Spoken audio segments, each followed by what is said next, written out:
আজকে বানাবো চিকেন কষা। তো এখানে চিকেন নিয়ে নিয়েছি, তার মধ্যে দিয়েছি রসুন বাটা, পেঁয়াজ বাটা, কাঁচা লঙ্কা বাটার পেস্ট, আর দিয়ে দিয়েছি এর মধ্যে আদা জিরে বাটা, লঙ্কা বাটার পেস্ট। আর লঙ্কা বাটাটা আমি দুবার দিয়েছি, কারণ একটু শুকনো লঙ্কাও দিয়েছি আবার কাঁচা লঙ্কাও দিয়েছি। তারপর পরিমাণ মতন তেল, লবণ, হলুদ আর একটু কাশ্মীরি রেড চিলি পাউডার দিয়ে ভালো করে মাংসের সাথে এটাকে ম্যারিনেট করে নেবো। তোমরা চাইলে দইও দিতে পারো, আমি দিইনি। তো ম্যারিনেট করে এটা 1 ঘন্টা ঢেকে রেখে, এরপরে মাংস বানাতে যা যা লাগবে আমি সেটা কেটে নিচ্ছি। তো আমার একটু কুচনো পেঁয়াজ লাগবে, তো এখানে আমি 2টো পেঁয়াজ নিয়ে নিয়েছি। এবার পেঁয়াজটাকে আমি একদম ঝিরিঝিরি স্লাইস করে কেটে নেবো।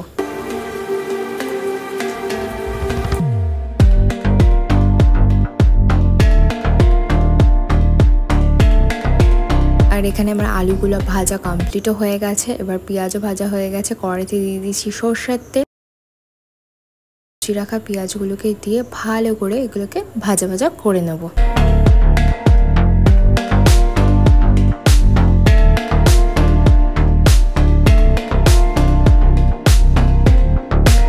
তো পেঁয়াজ দিয়ে ভালো করে ভাজা ভাজা করে একটু বেরাস্তা টাইপের করে নিয়ে এটাকে তুলে নিয়েছি।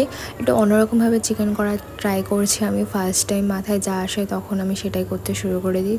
তাই যাই হোক তুলে নিয়েছি। তারপর কড়াইতে আবার তেল দিয়েছি, তার মধ্যে জিরে তেজপাতা ফোড়ন দিয়েছি, দিয়ে মাংসগুলো দিয়ে দিচ্ছি। আর মাংসর কালারটা দেখো এমনি কত টেম্পটিং লাগছে, তাই না?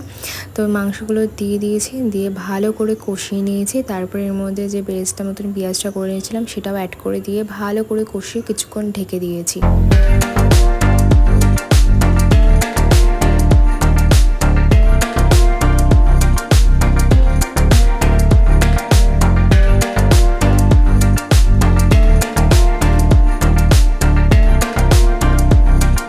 তো এবার এর মধ্যে দিয়ে দেবো এই টমেটো কেচাপটা। টমেটো ছিল না যেহেতু আমার কাছে, তো আমি এই টমেটো সসটাই দিয়েছি। তোমরা চাইলে টমেটোও দিতে পারো, টমেটো কেচাপও দিতে পারো, কোনো ব্যাপার না। তো দিয়ে ভালো করে এখন মাংস আলু সব কিছুর সাথে ভালো করে কষিয়ে নেবো। মাংস না যত বেশি কষাবে তত ভালো হয়। আর মশলার ওই কাঁচা গন্ধ থাকলে না আমার মাংস খেতে ভালো লাগে না। আর আমি আমার থেকে আমার মায়ের হাতের বলো বা অন্য কারোর হাতের মাংস খেতে আমি বেশি ভালোবাসি। আমার মাঝে মধ্যে মাংস রান্না খুব ভালো হয়, আবার মাঝে মধ্যে এমন রান্না করে যে ঝালই হয় না, তখন আরও টেস্টলেস লাগে। মাংস একটু ঝাল ঝাল ভালো লাগে। তো তারপরে এর মধ্যে দিয়ে দিচ্ছি গরম জল। তোমরা না মাংস কষিয়ে গরম জল দেওয়ারই চেষ্টা করবে। তো আমি আমাদেরটা করব কষা কষা, আর বাবারটা একটু পাতলা ঝোল করে দেবো। তো মোটামুটি এখানে আলু মাংস আমার সেদ্ধ হয়ে গেছে। এবার আমি ঝোলটা আর আলু মাংস কিছুটা একটা বাটির মধ্যে তুলে নেবো। তুলে তারপরে ওটা আরেকটু জল দিয়ে আমি কষাবো।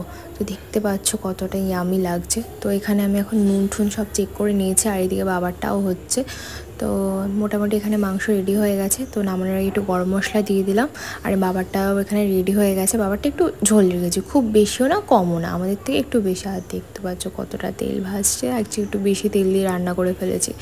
তো যাই হোক এখানে আমার কষা মাংস রেডি হয়ে গেছে, আর আমার তো এখনই জিভে জল চলে আসছে। তো যাই হোক বেশি আর কথা বলবো না। তো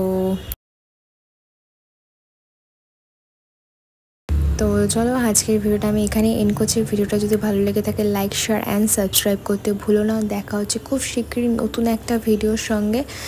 টাটা।